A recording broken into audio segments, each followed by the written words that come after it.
Στις 2 Μαρτίου η Εκκλησία μας τιμά τη μνήμη 2 μορφών που μαρτύρησαν για την πίστη τους, σε διαφορετικούς τόπους και χρόνους. Πρόκειται για την Αγία Ευθαλία, την Παρθενομάρτυρα από τη Σικελία και τον Άγιο Τροάδιο.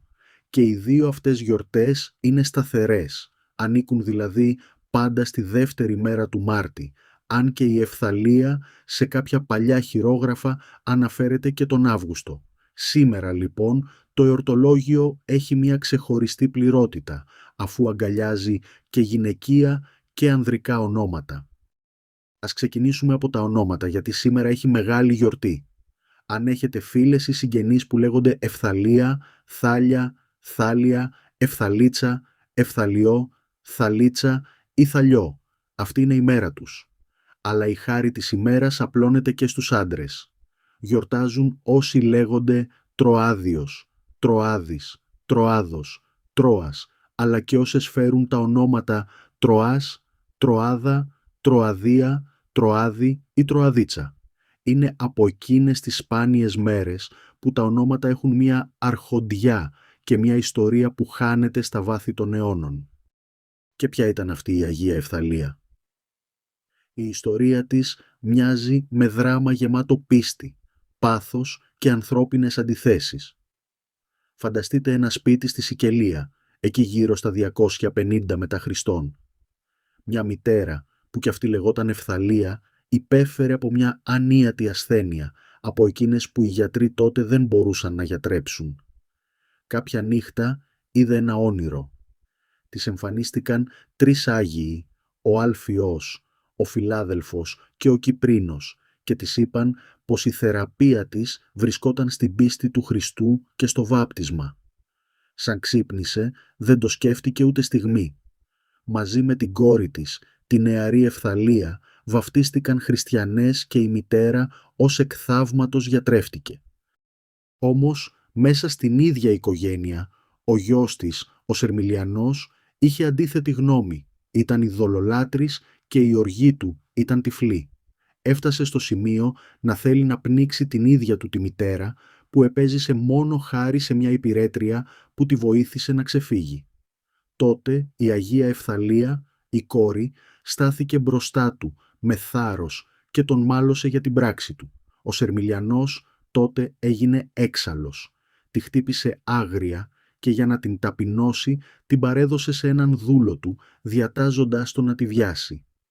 Η Αγία, αντί να πανικοβληθεί, γονάτισε και προσευχήθηκε. Εκείνη τη στιγμή ο δούλος τυφλώθηκε και δεν μπορούσε να την αγγίξει. Και τότε ο αδελφός της, βλέποντας αυτό το θαύμα, αντί να μετανοήσει, τυφλώθηκε από το μίσος του. Σαν άλλος Κάιν, έβγαλε το σπαθί του και αποκεφάλισε την αδελφή του, η οποία έτσι έλαβε το αμάραντο στεφάνι του μαρτυρίου. Για την άλλη μορφή της ημέρας, τον Άγιο Τροάδιο, οι λεπτομέρειες που γνωρίζουμε είναι λιγότερες. Μαρτύρησε και αυτός για το Χριστό, την ίδια περίπου εποχή, την εποχή του αυτοκράτορα Δεκίου, στα μέσα του 3ου αιώνα. Το όνομά του, Τροάδιος, ίσως να παραπέμπει στην Τροάδα, εκείνη την αρχαία περιοχή της Μικράς Ασίας κοντά στην Τρία. Και αυτός τελειώθηκε δια ξύφους, δίνοντας τη ζωή του για την αγάπη του Χριστού.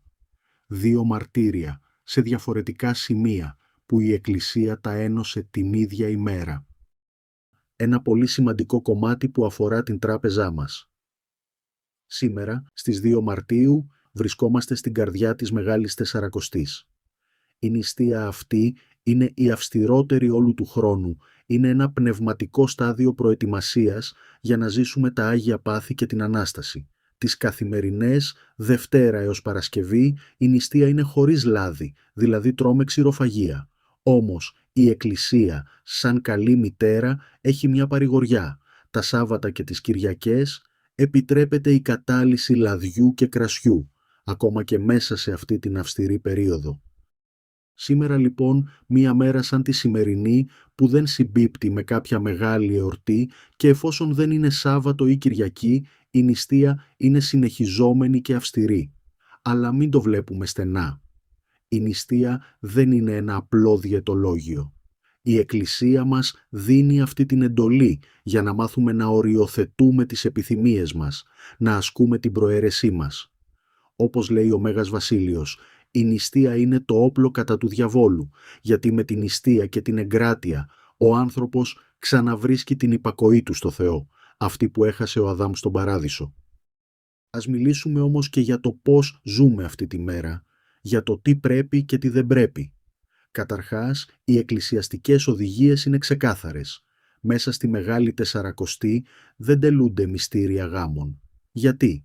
Δεν είναι τιμωρία, είναι σεβασμός. Η περίοδος αυτή είναι αφιερωμένη στην κατάνοιξη, την προσευχή και την επιστροφή στον εαυτό μας. Ο γάμος είναι μια χαρούμενη, εύθυμη τελετή και θα ήταν σαν να μην αφήνουμε χώρο στο πένθος και την προετοιμασία για τη Μεγάλη Εβδομάδα. Τώρα, ας περάσουμε σε μια όμορφη λαϊκή παράδοση που δεν είναι θρησκευτική αλλά βαθιά ριζωμένη στην ψυχή του λαού μας. Είναι 2 Μαρτίου και όπως ξέρετε από χθες, 1η Μαρτίου, μπήκε η Άνοιξη. Και με το Μάρτι μπαίνει και το έθιμο του Μάρτη ή Μαρτιού. Πρόκειται για εκείνο το βραχιολάκι από άσπρη και κόκκινη κλωστή που φοράμε, συνήθως τα παιδιά, για να μην τα κάψει ο ήλιος. Η παράδοση αυτή έρχεται από πολύ παλιά, από την αρχαία Ελλάδα, όταν οι μύστες των Ελευσινίων μυστηρίων έδαιναν μία κλωστή, την κρόκη, στο χέρι και στο πόδι. Το λευκό συμβολίζει την καθαρότητα και το κόκκινο την υγεία και τη ζωή, το αίμα. Οι παλιότεροι έλεγαν ότι φοριέται για προστασία από τις αρρώστιες και το κακό. Είναι ένα έθιμο που το συναντάμε σε όλα τα Βαλκάνια. Στη Βουλγαρία το λένε μαρτενίτσα και το φορούν στο πέτο. Στη Ρουμανία το λένε μαρτιζόρ και το κρεμάνε στα δέντρα για να πιάσει ο καρπός. Πώς το συνδυάζουμε αυτό με τη σημερινή γιορτή? Αν και ο Μάρτης είναι μια παράδοση που προϋπήρχε του χριστιανισμού, εμείς μπορούμε να του δώσουμε ένα χριστιανικό νόημα. Αυτή η λευκή και κόκκινη κλωστή μπορεί να μας θυμίζει την καθαρότητα της ψυχής, λευκό, που πετυχαίνουμε με την νηστεία και το μαρτύριο των Αγίων. Κόκκινο. Δεν έχει σημασία αν το έθιμο είναι αρχαίο. Σημασία έχει η πρόθεση με την οποία το κάνουμε σήμερα. Και η Εκκλησία δεν το απαγορεύει, αρκεί να μην του δίνουμε χαρακτήρα φυλαχτού ή μαγικής πρακτικής. Ας δούμε όμως μερικές ακόμα παραδόσεις που ζωντανεύουν αυτές τις μέρες. Σε πολλά μέρη της Ελλάδας, ο Μάρτης φοριέται ως την 31η του μήνα. Στη συνέχεια τα παιδιά, όταν δουν το πρώτο χελιδόνι, το βγάζουν και το κρεμάνε σε μια τριανταφυλλιά για να το πάρει το χελιδόνι και να χτίσει τη φωλιά του. Αλλού, το βγάζουν το Μεγάλο Σάββατο και το καίνε στην Ανάσταση, στην Πασχαλιάτικη φωτιά. Αυτό το τελευταίο μάλιστα έχει βαθιά σημασία, γιατί λέμε ότι η χάρη της Ανάστασης καίει όλες τις αμαρτίες και τις κακές ενέργειες.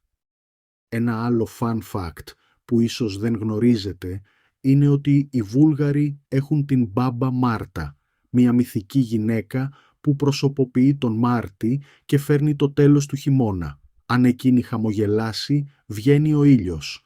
Είναι όμορφο να βλέπουμε πώς οι λαοί της Βαλκανικής μοιράζονται κοινούς πολιτισμικούς κώδικες. Και τώρα, ήρθε η ώρα να σας ρωτήσω κι εσάς. Φοράτε το μαρτάκι σας? Εσείς, στην οικογένειά σας, πότε το βγάζετε?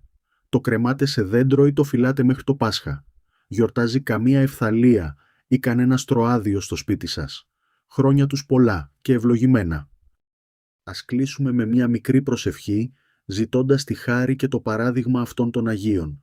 Μπορείτε να την πείτε μαζί μου. Όσο την απαγγέλω, θα την βλέπετε και γραμμένη στην οθόνη. Παρακαλούμε, γράψτε στα σχόλια μια λέξη. Αμήν. Αγία Ευθαλία, που με την παρθενία και το μαρτύριό σου δόξασε στο Χριστό, πρέσβευε υπέρ ημών. Άγιε Τροάδιε, που με το αίμα σου σφράγισε στην πίστη σου, δώσε μας κουράγιο στους δικούς μας αγώνες. Κύριε Ιησού Χριστέ, ελέησον και σώσον ημάς. Αμήν. Να έχετε μια ευλογημένη μέρα, γεμάτη φως και καλή δύναμη στο στάδιο της Μεγάλης Τεσσαρακοστής. Καλή συνέχεια και του χρόνου.